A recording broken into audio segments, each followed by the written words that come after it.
the early Middle Ages inherited a system of education from antiquity that was based on the scheme of the 7 liberal arts. And they served as a background for the transition of thought from the classical, late classical era all the way up to the 13th century. And in the 13th century, we see the founding of the great universities, the University of Paris and the University of Oxford. Both of them founded in the 13th century, and they changed the nature of education. Now, the 7 liberal arts were divided into 2 sets, and all education was according to these 7. There were 3 that went together and were called the trivium, and that was grammar, rhetoric, and dialectic. And so you would learn these 3 together, and that was the trivium. The 4, the quadrivium, was arithmetic, geometry, astronomy, and music. So the quadrivium was actually concerning itself with structures that went up and out. And the trivium concerned itself with structures that were like tools of apperception, grammar, rhetoric, dialectic. So with one hand, you learned how to grasp, and with the other, you learned how to point to the order. This formulation was a travesty of education, and I think in the series that we went into that went from Plotinus to the Book of Kells, I tried to bring out somewhat how that transpired. The history of education, of course, is very important all the way through, and it's important to us because we suffer from a real schizophrenic problem in our time in terms of education, which is not perceptible to most educators, and thus we are languishing very badly now in formal education. But the case in point is that by the 13th century, by the founding of the great universities, by the genius of Robert Grosseteste, largely, he was there at Paris and helped formulate the founding of the university, and then he was the first chancellor for Oxford University. And the quality of Grosseteste is just verifiable all over the place. The lecture on him, I think, would be good to review in this context, the fact that he had students like Roger Bacon. So what happened there in the 13th century is quite interesting, because there were arts developed that were not in the 7 liberal arts.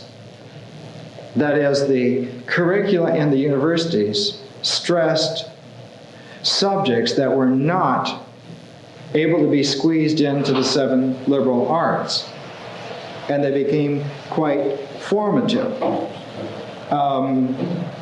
Some of these were medicine, jurisprudence, philosophy,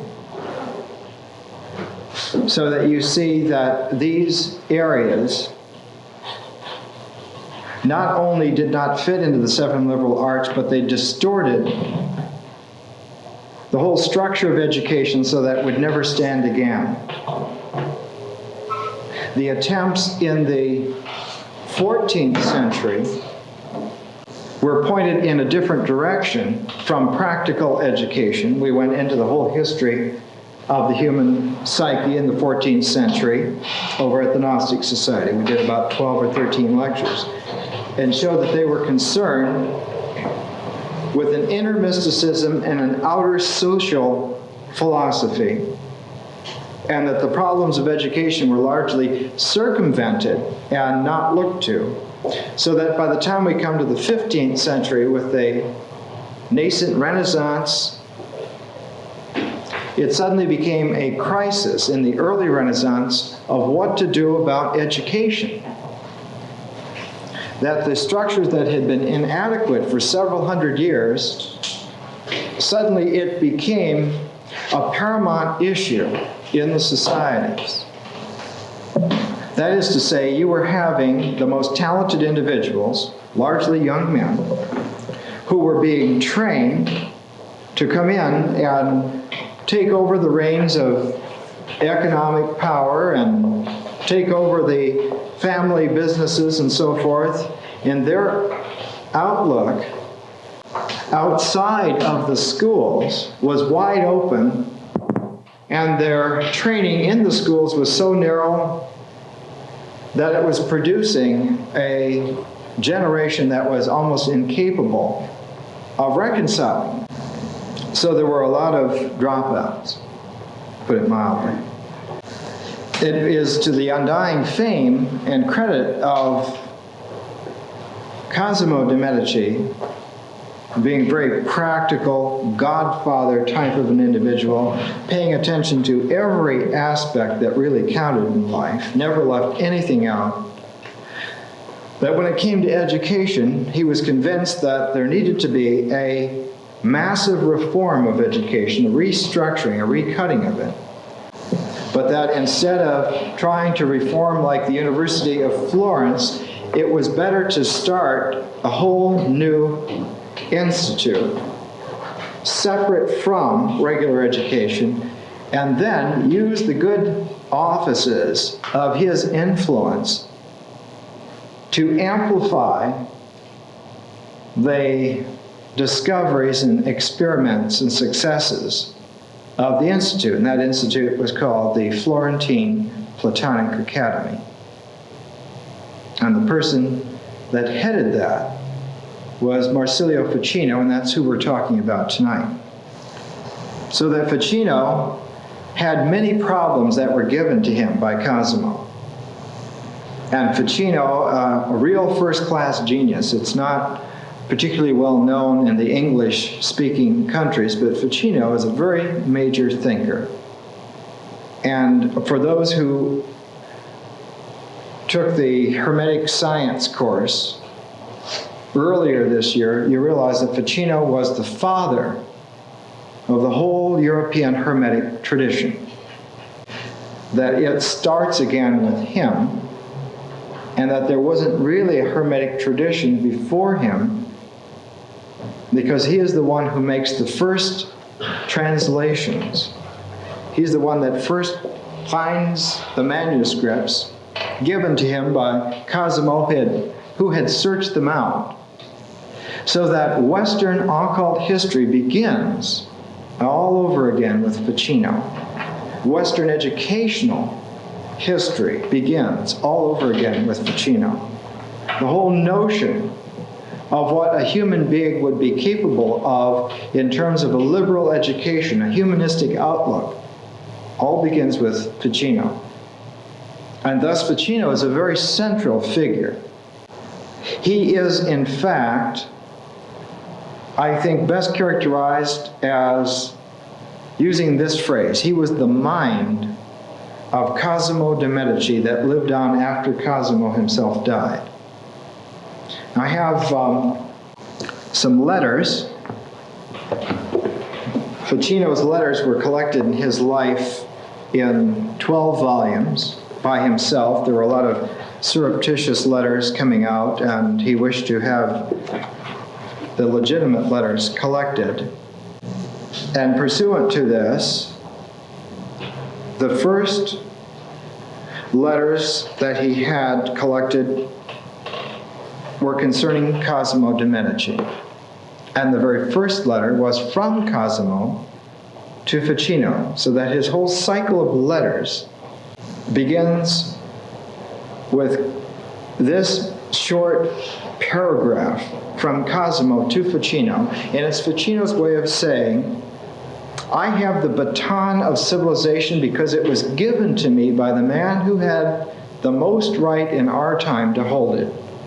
And it was given to me, and therefore what I am doing is not out of egotism for myself, it is not out of speculation, hopefully, but is out of a sense of responsibility handed to me by the man in charge.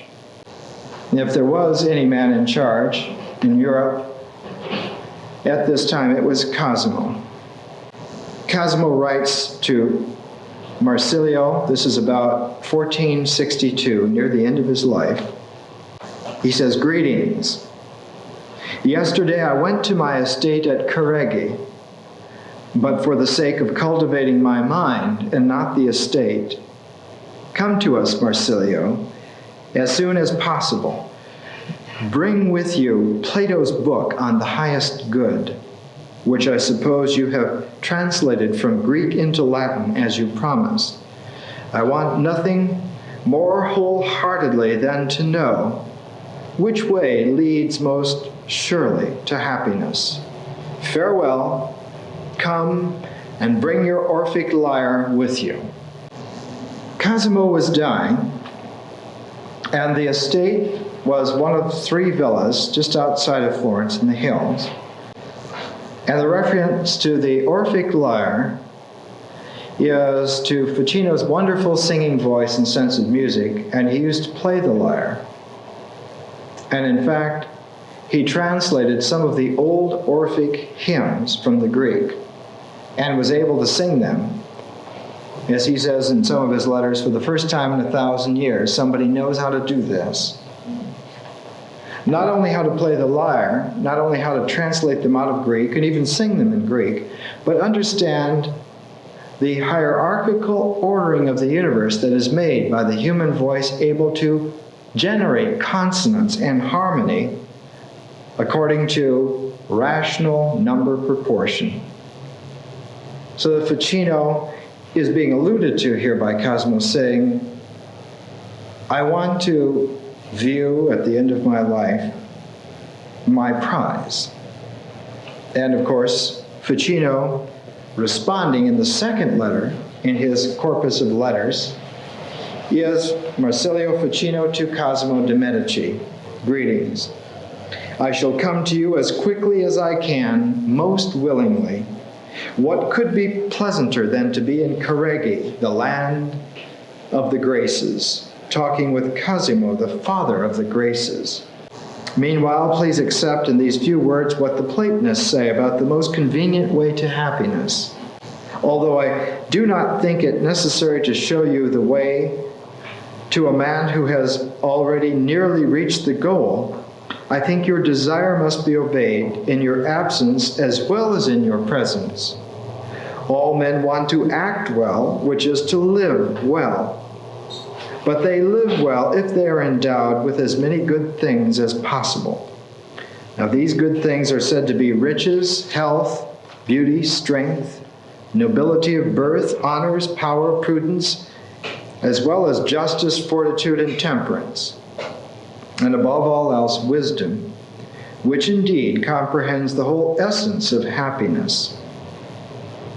For happiness consists in the successful achievement of the desired goal, but wisdom does this for every activity.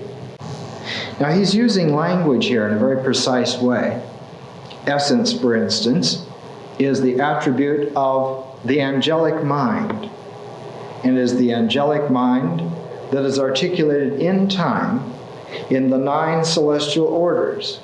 So when he says, above all else, wisdom, which indeed comprehends the whole essence of happiness, he means a wisdom of the mind, which is mobile, which can journey through the different levels, the 9 levels. And this is one of the keys to Ficino's Renaissance Platonic philosophy, and the key of the Hermetic tradition, that man's mind is the key to the universe, not in its static structure, not in its accrued power, not in its psychic configuration, but because of its mobility, because it can jump like the voice all the different notes, including then in its range, the entire octave and beyond of the possibilities of knowing. And thus, man himself, freed to develop himself, is the Mercuric messenger. He is that Hermes who can move from level to level freely. And what are these levels? These are the levels of the angelic orders, so that man, in his mobility, according to Ficino, is superior to the angelic orders insofar as he can acquaint himself with each and all of them in their turn and rise above them. Herein lies the dignity of man. Herein also lies the travesty of uneducated man, that he does not know this, that he grovels on the earth in the material world and distorts himself through greed and lust and anger to trying to acquire with his cosmic powers things, when the cosmic powers are there to enable him to transcend note by note the octave of reality to the highest good, to the divine. Therefore, this whole fulcrum of possibility for man rests upon the capacity for a generation to teach the upcoming generation the dignity of man, the technique by which this can be learned, and the gracefulness by which this can be performed. This the Greeks called paideia. That education in its cultural completeness is a responsibility of the utmost importance. For if we do not educate those coming up, they will not know, and man becomes brutish. His cosmic powers, muddied by lust, anger, and greed, seek then to tear apart the material world in a frenetic chase to try and find within some material thing that which he is seeking. And Cosimo, stressing constantly in his thought that misunderstanding love as angered or lustful or greedy desire is at the core of man's problem as a being, and understanding love is at the core of his capacity to rise through the celestial hierarchies to beatitude. This was not always apparent, and it was something that he had to learn again and discover. Now, he had been born in 1433, just outside in Figline, up the Arno a little ways. His father was a physician, and in fact lived quite long. When Ficino did a translation and a commentary of Plato's Symposium, towards the end of the 1470s, he included his father as one of the members acting out Plato's Symposium. That is to say, one of the elements of Ficino's education technique was to recreate with the students of the present the learning conditions of late antiquity, so that they would not just read Plato's Symposium, but they would act it out. In fact, they would act it out quite frequently.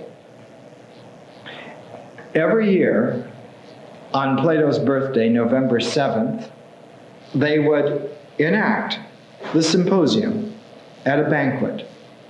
And the document that we have, Ficino's commentary on Plato's Symposium, very hard to find, so I had to have a Xerox copy made about 20 years ago. This is actually a document of both Plato's Symposium and Ficino's acting out of the symposium. His father was one of the actors at this particular event. His mother lived to be 84 because Ficino also was a very good doctor, among other things, and kept her in very good health. But when he was young, he searched through all the books that he could find, all the little tidbits on Plato, and he had no idea why he was obsessed with them. And he made a collation when he was about 20, 21 years of age. But the father, insisting that he become a doctor, a physician, sent him off to the University of Bologna.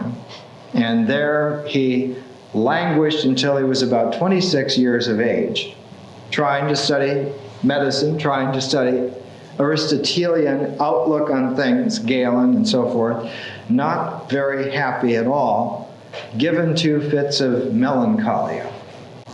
He visited his father in Florence, and his father, when Ficino was in his mid-20s, was the personal physician of Cosimo de' Medici. And Cosimo, ever on the outlook for human beings, he was one of those individuals who could see human nature, human character, like a jeweler sees gems. He could see the facets potentially there. He had that capacity. There are persons who have that, and Cosimo was one of them.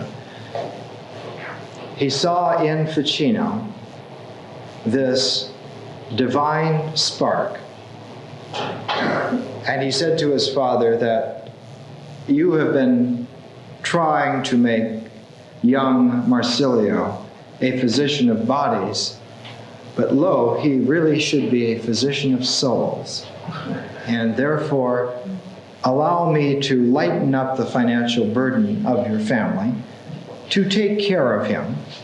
And so in 1459, Ficino passed under the tutelage of Cosimo's beautiful outlook on life. And Cosimo began procuring for Ficino various elements that would go together and make a life for him. Cosimo, for the first few years, realized that Ficino had to have a transition period. And so he gave him an assignment which would take care of him for the next 10 or 15 years. He said, I would like you to learn Greek to make a translation of all of Plato's dialogues. Yeah, the conversation might have been something like this. I have my men out buying all over the world, and when you're ready to do it, we'll have the books there for you.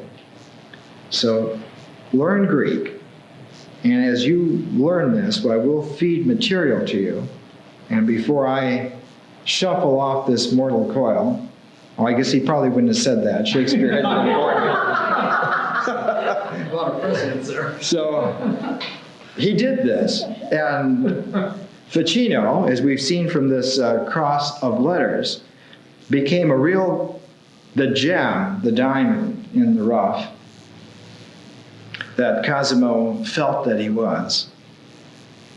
But while he was working on Plato, the industrial spies that Cosimo had out in the aftermath of the fall of Constantinople turned up a manuscript which took precedence over Plato. It was the discovery for the first time in about 1,200 years that there were writings ascribed to and due to Hermes Trismegistus. And for the significance of this, we have to dwell just for a moment on a fabulous conception.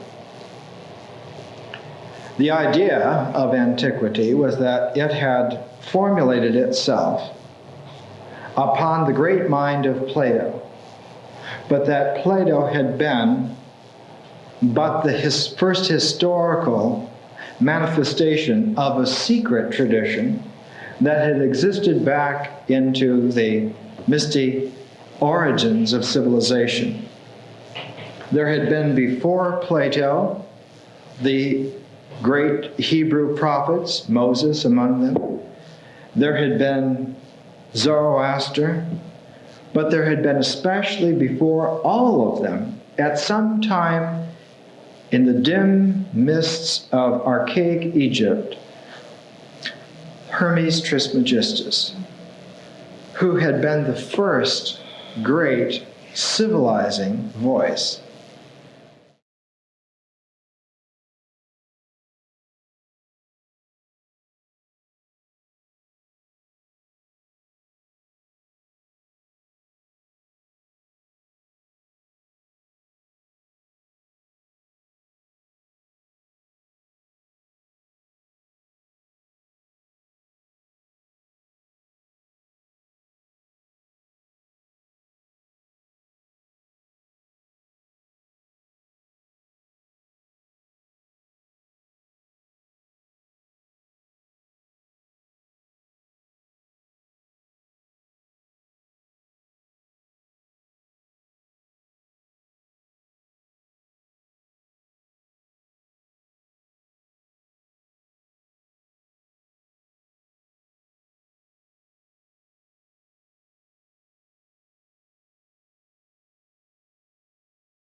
But it was Ficino who put it all together.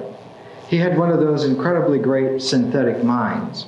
He was able to take a few dots and make the pattern. And while he was working on Plato, and then had the Hermetic material, that is to say, in his mythographic consciousness, he envisioned that if I have this much of the motion of the great religious tradition of antiquity, I can see now where else it goes, and where it went from there was almost in a straight line to Plotinus, and from Plotinus to Dionysius the Areopagite, and from there into esoteric Christianity. And so Ficino, after the death of Cosimo, working upon his translations of Plato, began to contemplate in his mind that there would come a time when he would most surely have to translate Plotinus and Dionysius the Areopagite.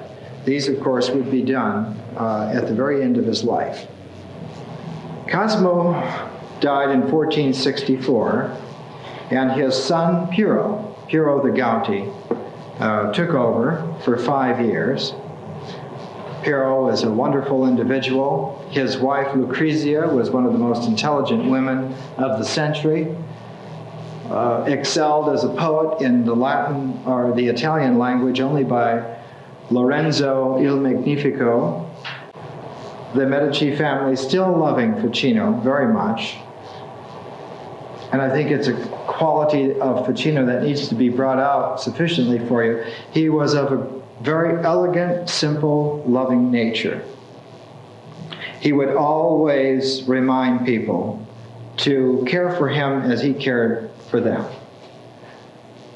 and in his letters constantly you're finding towards the end, Marsilio loves you very much. Be of the very best cheer.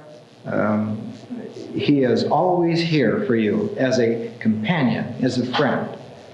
And this was not sentimentality or maudlin at all, because everyone understood that one of the cores of Ficino's philosophy was the idea of Platonic love.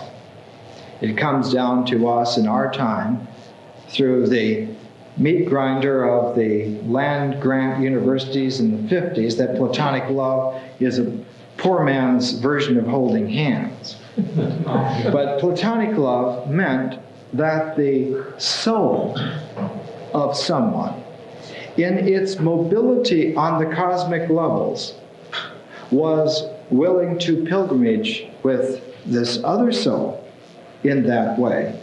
And thus the Platonic love was the invitation to explore the universe, the camaraderie that extended itself to the full cosmos. And so Marsilio's constant reminding of people that he loved them very dearly was of this quality. In fact, I think I have in one of these volumes, I think in this one, a letter which he wrote to Lorenzo. And he writes here, Marsilio Ficino to the magnanimous Lorenzo de' Medici, greetings. And of course, after Piero had died in 1469, Cosimo's grandson, Lorenzo the Magnificent, came to power. And Lorenzo had been a student of Ficino. Ficino had been the family tutor, among other things. And so all his life, Lorenzo had the soulful companionship of Ficino. Here's how Ficino writes, today, my only patron is the anniversary of the sacred feast of St. Cosmas, which throughout a complete orbit of Saturn we have customarily celebrated every year, first under the great Cosimo, then in the time of the devout Piero, and lastly under the magnanimous Lorenzo.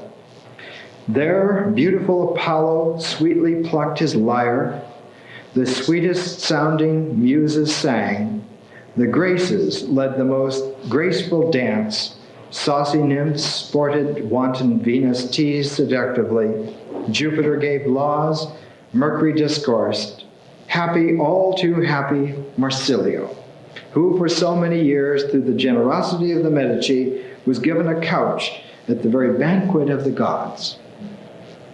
The Apollonian lyre is a 9-string lyre. The Orphic lyre is a 7-string lyre.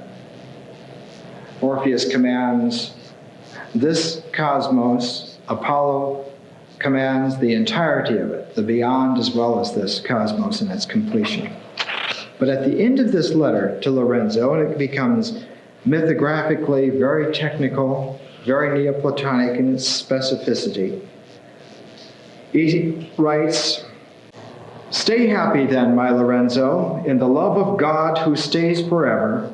Also, I beg you, continue loving your Marsilio, who especially loves you. So this tone carries over again and again in the personality of Ficino.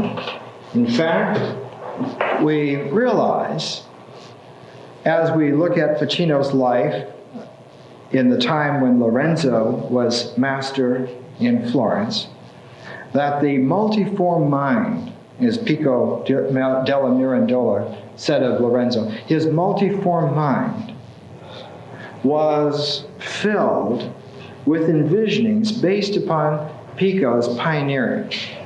In Pico's On Being in the One, which he wrote to Angelo Poliziano, a member of the Florentine Academy, he writes, Pico writes, you told me some days ago what Lorenzo de' Medici discussed with you concerning being and the one. Supported by the reasons of the Platonists, he disputed against Aristotle, on whose ethics you are giving a public commentary this year.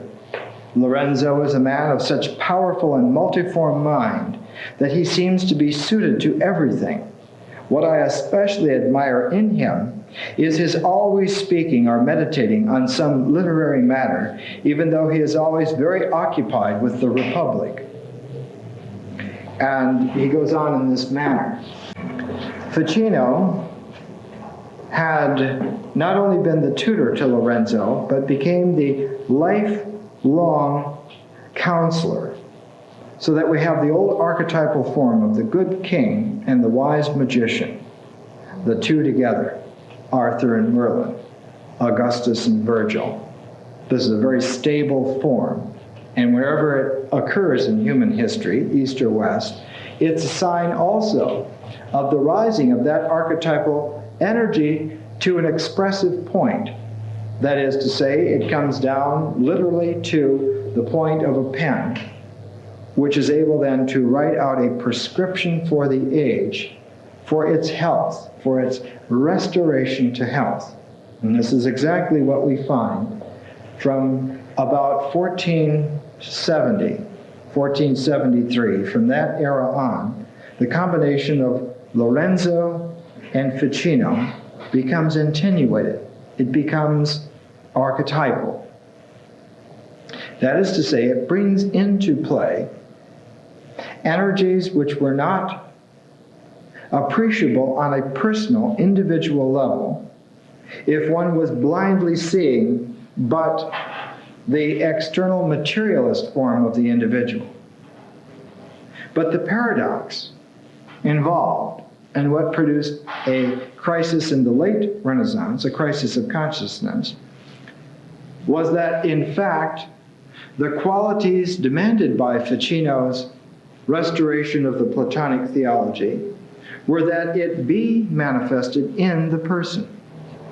Ficino was very adamant about there not only being a resurrection of the body, but a complete resurrection and refurbishing of the human personality. And that individual man or woman would come back into being. Therefore, one of the sacred duties of a human being was to develop themselves personally as much as they could in their lifetime, because that would be the form that they would come back in. So that the development of personal capacity was a religious duty. It was part of the core of the Platonic theology. When you have many individuals understanding this, developing every facet of themselves to the utmost extent, then the corollary of Platonic love becomes extremely important. It means we are helping each other to fashion those immortal bodies, those grand, gorgeous personalities in which we will reappear for all eternity. Now, if someone is not understanding this and looking from the outside, as we will see certain individuals in Florence did, this looks like a free-for-all of egotistical maniacs trying to dabble in every conceivable thing to the detriment of everyone else, and shouldn't they be gotten rid of? That sort of an outlook. But if you were understanding, this was not only the renaissance of classical learning, but the bringing back into play the very religion that had always supported man. And this was a problem for Ficino. Was Christianity a true inheritor of that religion or not? Well, he made up his mind after a long crisis of consciousness in 1475 that Christianity was included. And the way that it was included was that the Platonic theology, when it had become refined by the great circle of comprehension that was the mind of Plotinus, focused itself in its last manifestation in the writings of Dionysius the Areopagite. And thus Christianity had the secret, sacred core within it. And even though it would not be manifest from time to time, or be completely unknown to the ignorant and uneducated, who would just go to the superstitious aspects or the doctrinaire dogmatic aspects of Christianity. Still in all, there was that mystery intact within the transformative core of the Christian experience. So Marsilio, the age of 42, became a priest in addition to all other things. This was in 1475, and this is a wonderful era. This is also the year that Michelangelo is born. And Saturday's lecture will be on Michelangelo, and we'll get to see what happens to a genius who was literally brought up on the best tradition available. But something else I'd like to show you in detail that happened in 1475, because it's a case in point.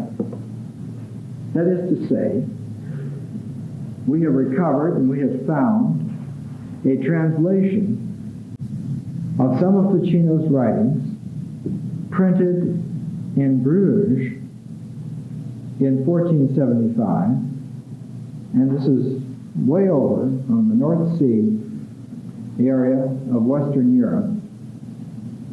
Ficino was not that famous yet. How does his manuscript happen to be printed there? Well, the story of this is related in the first issue of the Journal of the Warburg Institute, 1937, and it's related in here by one of the directors at that time of the Warburg Institute, Fritz Saxel. This manuscript was bearing a crest, an insignia, which has been identified as the crest of a man named Domenico Albergati. And investigation showed that Domenico Albergati was the envoy of the Medicean Bank, which had a branch in Bruges. And that, in fact, this Domenico Albergati had been sent especially to Bruges because it was the center where the processing of a material called alum, which is used in the processing of fabrics, materials, had been discovered. And in investigating alum, Saxel found out that the supply of alum had been controlled by the Turks since the fall of Constantinople, and they were exacting a tremendous charge from the West to have this, and that the economic viability of the Medicean fortunes, as well as the Florentine economy, depended in large part upon the textile industry, and that the Medicean envoys, like Albergati, were making sure in 1475 that the Medici family had their finger upon the only supply of alum in Europe. At the same time, the man who was negotiating this, the hard-nosed businessman, was a student of Ficino's. And while he was there for this supposed cutthroat business deal, he was also starting a branch of Ficino's academy, inadvertently, because he had the manuscript printed and then he would give it to business associates, and they, of course, prizing this very beautifully done up manuscript and wonderful things in here, they would show it to their friends, and so Ficino, by the 1480s, became the most famous teacher in Europe. Everyone knew about Ficino because other Medicean banks in Paris and London and Rome and wherever they were, Jerusalem, also spread the word. And so Ficino, as part of the sort of the tutor for the Medicean clan, the director of the Florentine Academy, entered into an enormous correspondence with everyone of note in the late 15th century. The list of correspondence is literally a who's who of Europe. The king of Hungary, Matthias, at that time wanted Ficino to come and teach there because he had heard indirectly from a good friend of his, a man named Banduzzi, how wonderful Ficino was, and would he like to come and spend some time with the king of Hungary at his court and so forth. Well, Ficino would not go, but he would send plenty of books, and he would train people, and they would go. The people in London wanted to have Ficino come there, and he was unable to, so he trained a mastermind by the name of John Cullen, who then went back to London and became Dean of St. Paul's and set up a wonderful school at St. Paul's. And when Cullen inherited a huge family fortune, he spent it all on books and material to build the first really Renaissance school in Europe. The wonderful Hermetic genius Trismegistus also was associated with Ficino at this time. In 1475, he was in Venice, and we find him moving over to Florence and training himself, so that the father of Western alchemy, Trismegistus, the great teacher of Paracelsus, trained under Ficino. Trithemius, the great abbot who trained Agrippa and a number of other individuals, trained under Ficino. We went into this in the Hermetic Science course, and we showed how the great developments all trace themselves back to Ficino. He was the fount, like Plato was the fount in the ancient world, of all the great traditions that had come together under his aegis. But it's interesting to know how Ficino's philosophy and outlook spread even under economic conditions, even within the confines of what normally would be thought of just business and monopoly. But it's interesting also to note, as Saxo does, that the papacy had their hand in the situation, so that there was a working together of papal legates, Medicean business people, and students from Ficino's academy. They often were all wrapped up in the same person. So that we find a very peculiar situation. We find the very structures of religion and economics and education coming to rest in the same focus.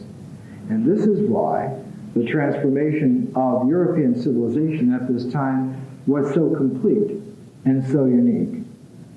It was a time when Ficino literally could influence everyone and anyone, and Florence became like Athens. And Lorenzo, as long as he was in charge, protected the situation. There were jealousies.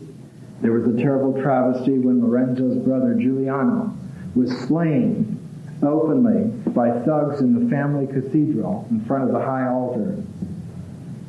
And poor Giuliano, never having a chance really to manifest himself, passed on, and Ficino at this time was extremely agitated.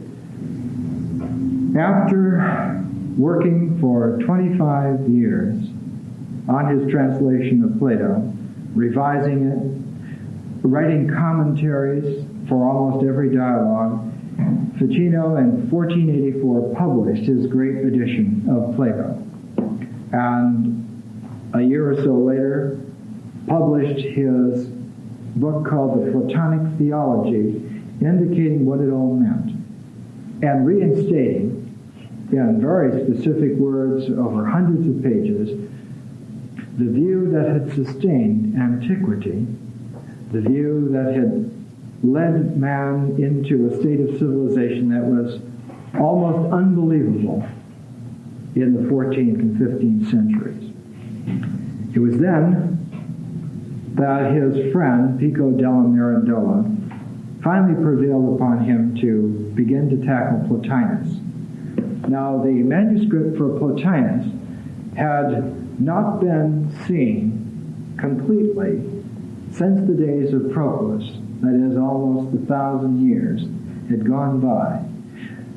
The only influence that Plotinus had in the medieval period was through the writings of Dionysius the Areopagite and through a couple of quotations, so that the impact of the 54 books of the Aeneid was unbelievable. Plotinus is a tightly packed dynamo. Plato is like a very interesting symphony, and Plotinus is like a chamber piece done for one virtuoso. And so the impact of Plotinus was enormous. And it wasn't until the fateful year of 1492, concomitant with Columbus, that Ficino brought out his great translation of Plotinus's Aeneid, again with commentaries on every one of the 54 books. Tremendous work, tremendous workload. It was the publication of the Aeneid by Plotinus that focused the Hermetic and Platonic traditions together and made it possible for the generations that came later, those generations like Trithemius and Trismus and Colat and Reichlein, to pass on to their students like John Dee and Paracelsus and Agrippa and so forth, what had become reinstated as the tradition. And we receive, and up into the 20th century still, this tradition whole. The structure is Platonic, but the neural energy that runs through the structure is Platonian, or as it is always referred to, Neoplatonic.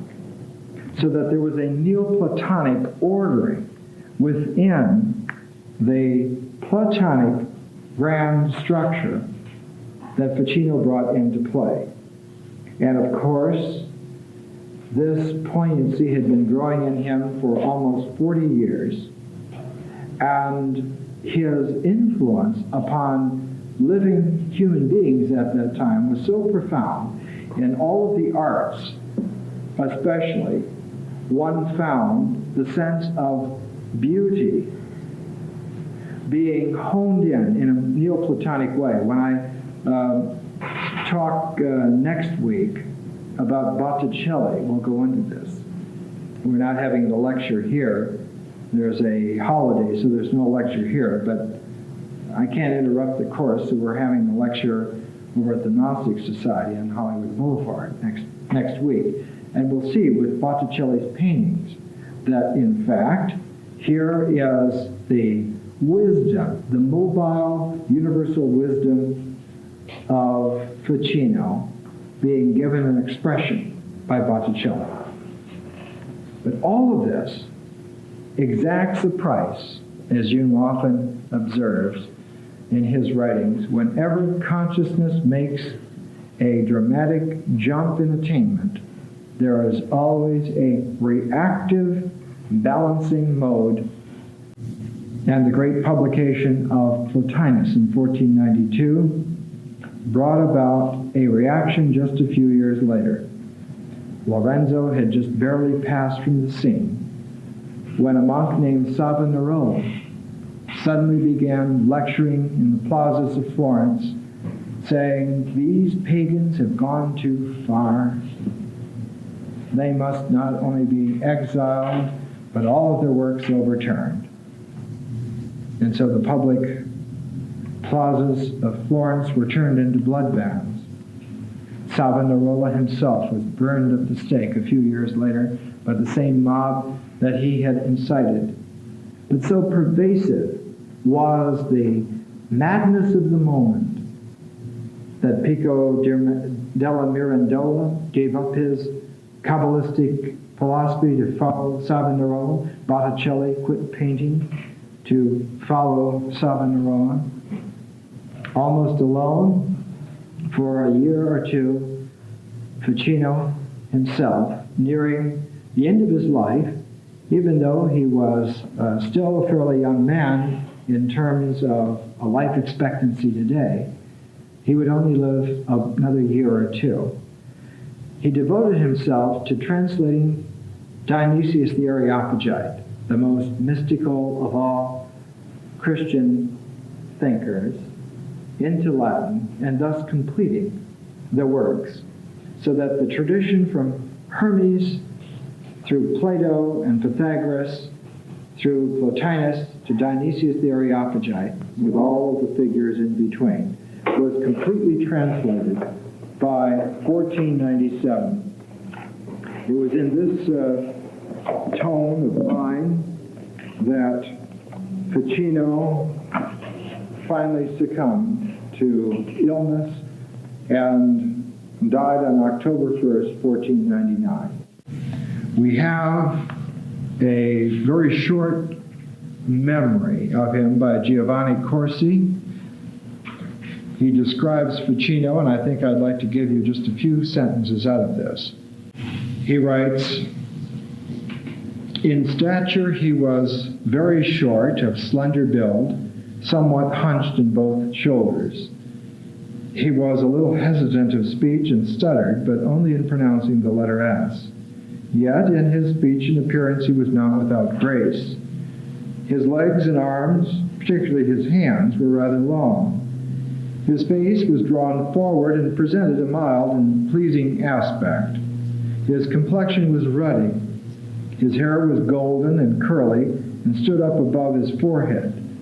His bodily constitution contained excessive blood, which was mixed with a very thin, subtle red bile. His health was not at all settled, for he suffered very much from a weakness of the stomach. And although he always appeared cheerful and festive in company, yet it was thought that he sat long in solitude and became as if numb with melancholy." He was born on October 19th, so that he was a Libra. His moon was in Aries. His ascendant was Aquarius. He had Mars in Scorpio, though, and this apparently was a situation that worked against him later on. It's strange to try and reconstruct Ficino without reverting to the sense of the man. I did a lecture before in Ficino, so I won't bring out all of the other material that I put in that lecture. You can obtain the cassette and follow it. But there is translated from Spring Publications, which is the publications of the Jung Society. Spring Publications have published the Book of Life of Marsilio Ficino in paperback. And this is a very famous underground classic of the Renaissance. This is the first time that it's been translated into English, and I think that you would enjoy this. Ficino says that he writes this for spiritual seekers because they usually have a melancholy temperament. That is to say, they think too much and they become withdrawn, and they're liable to become edgy and testy and the general press of life, so that Ficino is writing this book of life to encourage seekers to be of good cheer. And he would like to assure you that he loves you very much, and that this love is cosmic. And just because he's not here physically doesn't mean that he can't, through this medium, be your friend and companion. If you would only be willing to journey on those celestial hierarchies. And it's very easy to recognize that you are able to do this because your life begins to show the harmonia of the spheres. Conditions become better, more articulate, and he says you will be able to see that I am indeed your companion. And in this, it is a wonderful thing He says, we shall offer 3 important rules if we can first warn you not to think that we are talking here about adoring the stars, but about rather imitating them and seizing them by imitation.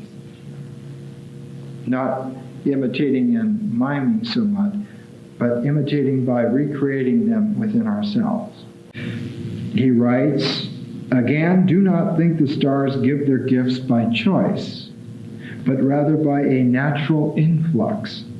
It is a multiple and complex business, so we strive to fit ourselves to it carefully, just as every day, for the sake of our health, we fit ourselves into the open light and heat of the sun. To fit oneself to his occult and wonderful gifts is the duty of a wise person.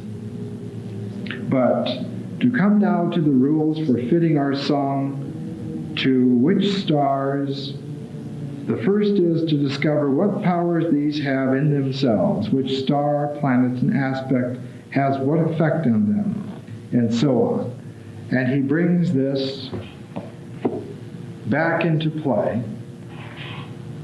that we can literally learn the technique in an ABC, and we find a confirmation in the fact that our lives begin to resonate in a sense which is recognizable at any time and any place, because it's a celestial hierarchy that we are tuning ourselves to.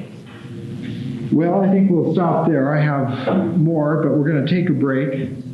I'm going to try and sell some cassettes, buy more books. That's what I do with money. And then we'll have our second part down in the library. We'll go down there.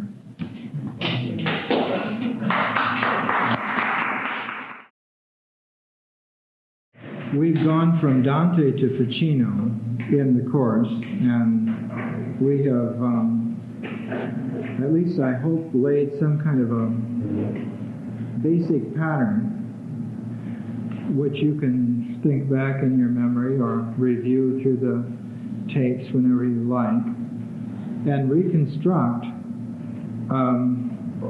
this tremendous development. We are in our time in a position where we don't have a cosmos.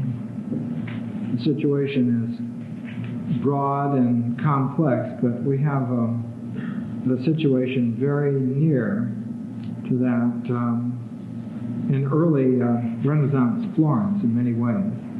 It also was a situation that occurred in Athens in the time of Socrates. It occurred several other times in other civilizations, and so it's instructive for us to see how this comes about, that there is a way of educating ourselves and finding out how to do things. The worst possibility is to misconstrue events, to think that there is some hidden and secret code in things pointing to the integration of things. The key for Ficino and any other time was that the secret key to things pointed to an integration beyond the phenomenal realm, so that the spirit, or as Ficino would say, the soul, is where the integration takes place. And that the worst danger is to think that the integration takes place in the phenomenal realm. This makes of an egotistical empire what should be a religious experience. And herein lies the tale, because even though there was a tremendous impetus in Florence, the phenomenon of Savonarola and the unraveling of all of the civic stability of Florence came crashing down because it had not been effective in its completeness. When we return, if you're not going to come to the Botticelli lecture next week, when we return, we'll see how the Italian mind has changed from the kinds of concerns that delighted Donatello and Brunelleschi, from the wonderful mystical visions of Fra Angelico. We suddenly have Machiavelli.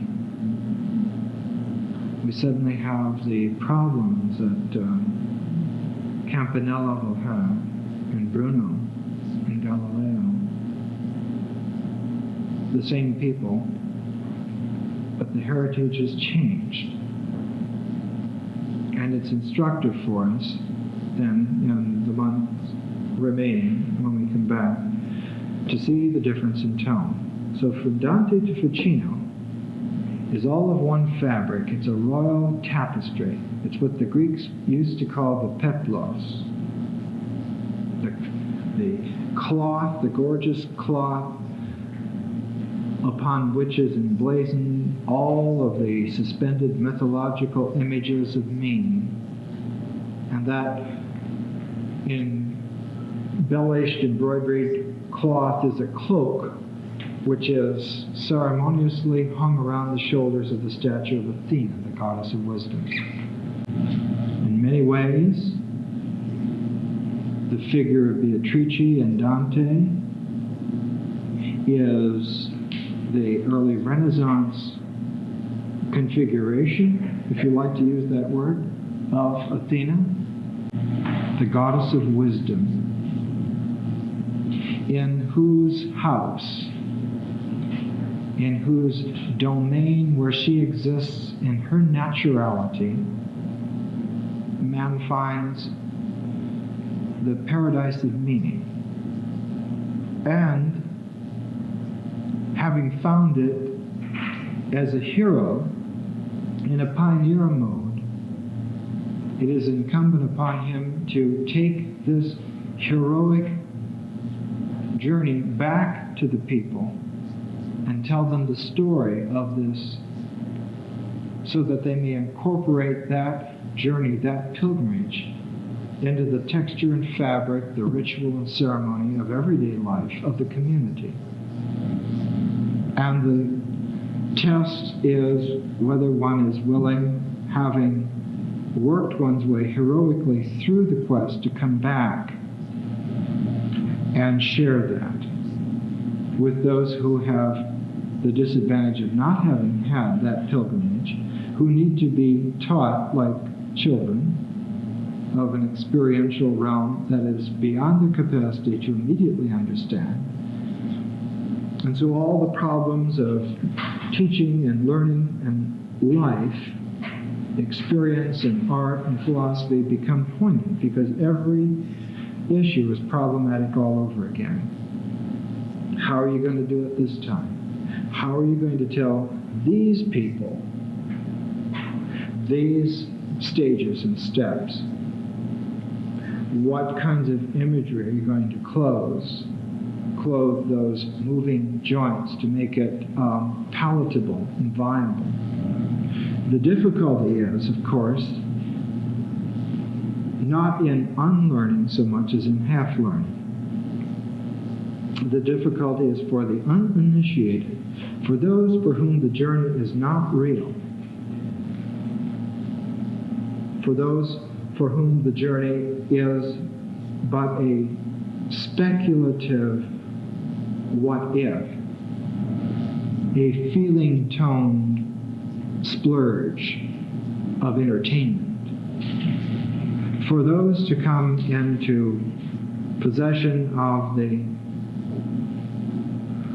powers that generate from these journeys of wholeness, and to mistake the phenomenal world for the nexus of integration. To think that one rules by the crown, that one conquers by the sword, rather than having understood that the crown and the sword are but symbolic of experiential features that integrate beyond the phenomenal modes. And it's for this reason that there is a covered secrecy about final ends. It's for this reason that Ficino helped the tradition to go underground in the late 1490s. It's for this reason that they are called mysteries, secrets, that you cannot have them, you cannot share them until you have been initiated.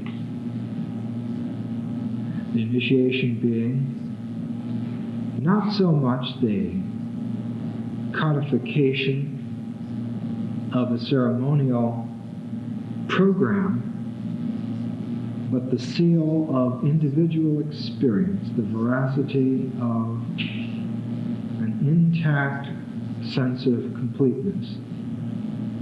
I think here again of that wonderful symbolic maze that's in the floor of Chartres Cathedral, so wisely put there by the constructors 900 years ago. It's a maze that in order to get to the center, you have to traverse by your walking every square inch of the labyrinth. There is no part of the labyrinth that is expendable. It all must be traveled to reach the center. So that perfection and completeness have in one move of coordination, and therein lies the gracefulness, but a gracefulness which is articulated in time over years or decades of our lifetime, and not even under control of one being, but needing companions along the way. That wonderful phrase of Ruth Montgomery. And so the love of companions along the way is one of the structural requirements of the sacred journey, necessary in its penumbra of completeness to the individual perfectness, so that the group as a completeness and the individual as a perfection are able to come together in a harmonia. In order to have this condition secure, all kinds of preparations are needed. You have to eat almost every day for years. How are you going to do that? You have to make arrangements for families and for livelihood, and so the integration of all life, of the entire community, is organized and patterned by this quest, by this activity. Once Dante had brought the sacred journey back, once the Divine Comedy had been shown to the people of Florence, it remained in the 200 years after that for those Florentines to evolve finally up to the times of Cosimo and Lorenzo Ficino, a way in which to inform the society to create the conditions whereby the completeness of the companionship could join the perfection of the individual.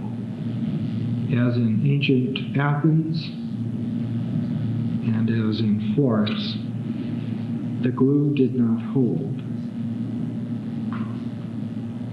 And when the dynamic of that intensity comes undone, it produces a lot of terror in history.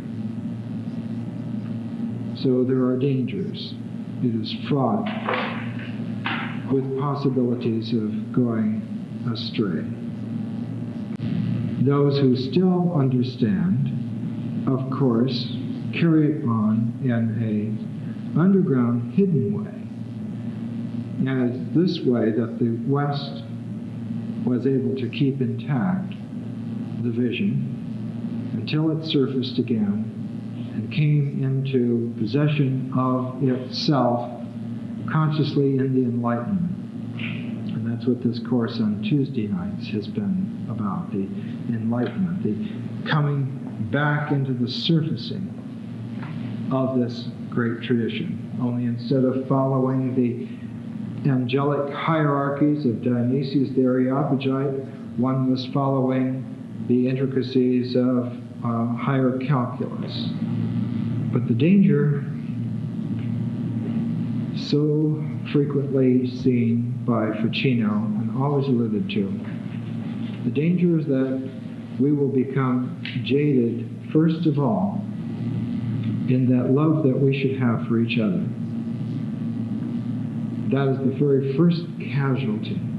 The care for others is the first casualty. It's the first point of decay.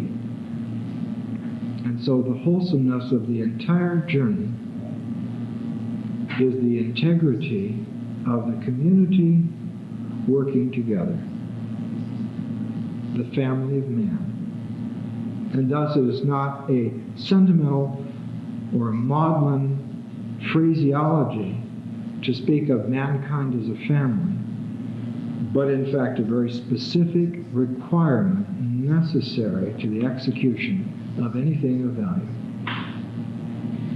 Whether it obtains or not, in our case, in our life, is not up to us to judge. Desire for the fruits of action is always the falling from grace. The doing of the right thing, regardless of whether you expect to have the efficiency of it, is always the code of wisdom.